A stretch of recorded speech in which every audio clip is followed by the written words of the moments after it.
কি মনে করেন সিঙ্গুরে টাটার কারখানা হলে ভালো হতো রাজ্যে? অবশ্যই।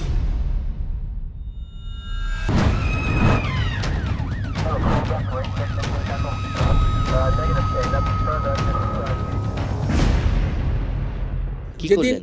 যেদিন বুদ্ধবাবু বললেন হ্যাঁ, সেদিনও চুপচাপ ঠিক আছে টাটা হবে সিঙ্গুরে ইত্যাদি। তার বোধহয় 3-4 বাদে এসপি ফোন করলেন, আরে আপনি কোথায়? আমি বললাম অফিসে। বললো আপনি শিগগির সিঙ্গুরে যান, টাটা লোকেরা এসেছিলো, তাদেরকে ঝাঁটাফাটা নিয়ে লোকে তাড়া করেছে। ও সে আমাকে কিছুই বলেনি, আমি জানিও না। তো সঙ্গে সঙ্গে দৌড়ে গেলাম, ততক্ষণে টাটার লোকেরা চলে গেছেন। সেই দিন থেকে সেই যে শুরু হলো ঝামেলা, তারপরে 1 বছর 4 মাস বোধহয় চললো। তার মধ্যে টাটা আস্তে আস্তে বড় হলো, কনভেয়ার বেল্ট থেকে গাড়ি বেরোলো দেখলাম নিজে চোখে। প্রথম নিজে চোখে দেখলাম অটোমেটেড ড্যাশবোর্ড তৈরি হচ্ছে, একসঙ্গে 22টা ইনস্ট্রুমেন্ট, একটা রোবটের হাত সিল করছে ঢোকাচ্ছে, সিল করছে ঢোকাচ্ছে, গাড়ির চাকা তৈরি হচ্ছে হাইড্রোলিক প্রেসে একটার পর একটা। সেসব দেখতে তারপরে ভালো লাগছিল। ভীষণ ভালো লাগছিল। প্রথম কথা এরকম দেখিনি, দ্বিতীয় কথা একসঙ্গে সোফারে রিমেম্বার টাটা ছাড়া আরও বোধহয় 40টা কারখানা, অ্যান্সিলারি কারখানা যেগুলো, সেগুলো শুরু হয়ে গিয়েছিল। সো এটা কর্মযোগ্য বিরাট একটা। এবং পুলিশ নয় ব্যক্তি কল্যাণ মুখার্জি কি মনে করেন সিঙ্গুরে টাটার কারখানা হলে ভালো হতো রাজ্যে? অবশ্যই পুলিশ হিসেবেও মনে করি। এই জন্য বলছি যে সেই দিনকে যেদিন টাটা এটা ঘোষণা করলেন, আমি ফিরে এসেছি সিঙ্গুর থেকে, তখন গাড়ি আমি নিজে চালাতাম। ফিরে এসেছি সিঙ্গুর থেকে, দেখছি ঘরে ঢুকতে ঢুকতে দেখছি রতন টাটা বলছেন টিভিতে যে আমরা এখান থেকে চলে যাচ্ছি। ও সঙ্গে সঙ্গে নেমে আমি ওই গাড়ি চালিয়ে এবার সিঙ্গুর যখন পৌঁছলাম, দেখি পলিটিক্যাল কিছু লোক তারা টায়ার জ্বালাচ্ছে এটার প্রতিবাদে। কিন্তু আমি আমার পুলিশ ক্যাম্পে পৌঁছে দেখি, বিশ্বাস করো, ইন্সপেক্টর থেকে আরম্ভ করে ডিএসপি পর্যন্ত, লোকেরা পর্যন্ত জাস্ট সিম্পলি চোখের জল ফেলছে। কি হলো না স্যার, এত পরিশ্রম করলাম, আমার ইন্সপেক্টর লেভেলের লোক ওখানে মারা গেছে।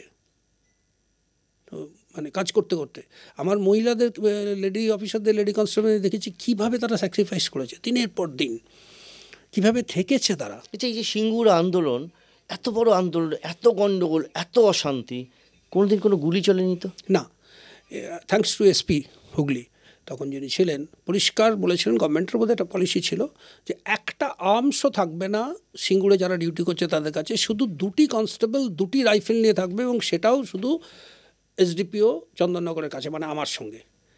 এবং বেশ কিছু superior officer in the rank of SP, তারা ওখানে যারা ডিউটি করতে গিয়েছিলেন তাদের মধ্যে 2-1জন স্ট্রেট রিভোল্ট করেছিলেন যে ল অ্যান্ড অর্ডারে আমাকে আর্মস দেওয়া হবে না, এই অর্ডার কী করে গভর্নমেন্ট বা এসপি করতে পারে, আমরা যাব না। তারা যাননি, তারা টেন্টেই বসেছিল। আমি তাদের রিকোয়েস্ট করেছিলাম, স্যার থাকুন না, দরকার হলে ডাকবো, ভদ্র হবে যেটা, কিন্তু আর্মস দেওয়া যাবে না। আর্মস ছিল না, এবং আমরা 1 রাউন্ডও গুলি চালাইনি। আমরা মূলত ডিপেন্ড করেছি গ্যাসের উপর, কারণ লাঠিও চালাতে পারিনি, তো লাঠি চালাবো কি, তো লাঠি চালালে তারা করলে তো তারা গ্রামে ঢুকে যাচ্ছে। তো আমাদের উদ্দেশ্যটা ছিল পাঁচিলটাকে রক্ষা করা, ওদের উদ্দেশ্য ছিল পাঁচিলটা ভাঙা। এই ছিল দুজনের মধ্যেকার লড়াই। তো আমরা গ্যাস দিয়ে দিয়ে আটকানোর চেষ্টা করতাম। পরবর্তীকালে তো নেতৃবৃন্দ ওদের ঘোষণা করে দিলেন গ্যাসটাকে ভিজে জামা কাপড় দিয়ে ধরে নিয়ে ওদের দিকেই, পুলিশের দিকেই ছুড়ে দেবে। এসব চললো। তারপরে এটা রাজনৈতিক এবং প্রশাসনিক একটা বিরাট অভিজ্ঞতা। বিরাট বিরাট এই অভিজ্ঞতা আমি শুধু রাজনৈতিক প্রশাসনিক বলবো না, আমি 1 মিনিট সময় নেবো তোমার। আমি এর মধ্যে একটা বলবো, মানবিক একটা জায়গাও আছে। যেমন ওরা আলু গাছ বসিয়ে দিয়েছিল, তারপরে কিন্তু কাঁটাতারের বেড়া হয়। গ্রামের লোকেরা এবার আমাদের বললো আলু গাছগুলোতে জল না দিলে, সেচ দিতে হয় মাসে 1-2 বার, জল না দিলে স্যার পুরো ফসলটা নষ্ট হয়ে যাবে। এবার জল দিতে তো টাটা দেবে না, অ্যাডমিনিস্ট্রেটিভলি কোনো দিন ক্লিয়ার হবে না। আমরা ওদের সঙ্গে কথা বলে ঠিক করলাম রাত্রি 3টে থেকে 4টে ওই সময় এসে জল দিয়ে বেরিয়ে যাবে। দিয়ে গেল। এবার আলু তোলা হবে আবার সেই সময়, যে ভোর রাত্রে চুপচাপ আসবে, আলু তুলবে, নিয়ে চলে যাবে, পরের দিন দরকার হলে আবার আসবে। এগুলো কি ব্যক্তিগত উদ্যোগে করেছে? একদম, আমি একা বলবো না, ওসি ছিলেন, সবাই মিলে। ভীষণ ভালো ছিল। আমরা ওই কয়েকজন সুপিরিয়র অফিসার, এখানে আমরা আমাদের উপরে আর জানানো হতো না যেগুলো করা হচ্ছে। আমরা শুধু দেখতাম যেন টাটা প্রজেক্টটার ক্ষতি না হয়। কিন্তু গ্রামের লোকগুলোর এইগুলো তো বেসিক্যালি ইনভেস্টমেন্ট। এরকমও হয়েছে, এক ভদ্রলোককে দিনের পর দিন দেখেছি খালি গায়ে রাত্রিবেলা ঘুরে বেড়াচ্ছেন বেড়ার পাশে। কী ব্যাপার না, আমার জমিটা ওইখানে আছে, জমিটা বাপ ঠাকুরদার জমি, দেখে যাই প্রতিদিন রাত্রে। ভদ্রলোক মারা গেলেন, এইবার এরা বললো যে ভদ্রলোককে ওই জমিতে নিয়ে গিয়ে মাথাটা জমিতে ঠেকিয়ে উনি বলেছেন শ্মশান নিয়ে যেতে।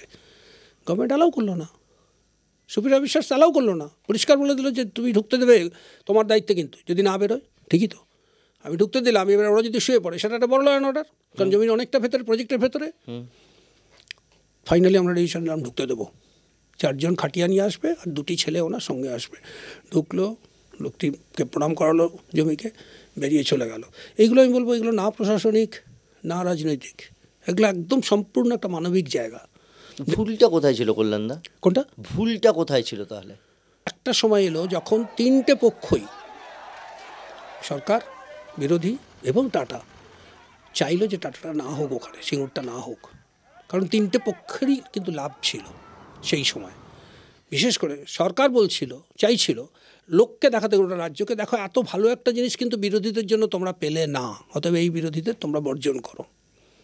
বিরোধীরা চাইছিল যে আমরা তো সামান্য বলেছি যে এই জমির বদলে অন্য জমি নেওয়া হোক, এটা 2 ফসলি 5 ফসলি জমি, সেটা সরকার করলো না, অতএব এই সরকার কৃষক বিরোধী, এদের বর্জন করা হোক। আর টাটা অবভিয়াসলি ব্যবসায়িক কারণে দেখলে হচ্ছে বেটার জায়গা, অন্য জায়গায় আমি পেয়ে যাচ্ছি, অতএব আমার তো যা করা সব ইনসিডিউটে আছে, আমার তো কিছু খরচ হচ্ছে না, নষ্ট কিছু হচ্ছে না। সেই পয়েন্টটাতে এসে কিন্তু এক্সেপ্ট প্রবাবলি পুলিশ অফিসার্স প্রত্যেকেই খুশি হয়েছিল যে যাক বাবা সিঙ্গুর হচ্ছে না, আমার ইন্টারেস্টটা সার্ভড হয়ে গেল, পেটি ইন্টারেস্ট। কি বলছেন আপনি? এ তো রোমহর্ষক ঘটনা। মানে এবার একজন দুজন টপ লেভেলের কতটা কষ্ট পেয়েছিলেন না পেয়েছিলেন আমি সত্যি ব্যক্তিগতভাবে জানি না, কিন্তু লোকাল লেভেলের পলিটিশিয়ানদের সঙ্গে তো আমাদের রেগুলার কথা হতো, এবং টাটা লোকেদের সঙ্গে আমরা রেগুলার, গিরিশ টিরিশ যে মেন ইঞ্জিনিয়ার ছিল তার সঙ্গে আমরা রেগুলার আমি বসতাম, রেগুলার কথা হতো। আমার কিন্তু বারবারই মনে হয়েছিল যে বিরোধীদের তো বিরাট লাভ হলোই, সিঙ্গুর হলো না। তো সবাই কিন্তু ওই জায়গাটায় চলে গিয়েছিলেন যে এইখানটা থেকে পলিটিক্যাল গেইনটা কিন্তু আমাদের হবে।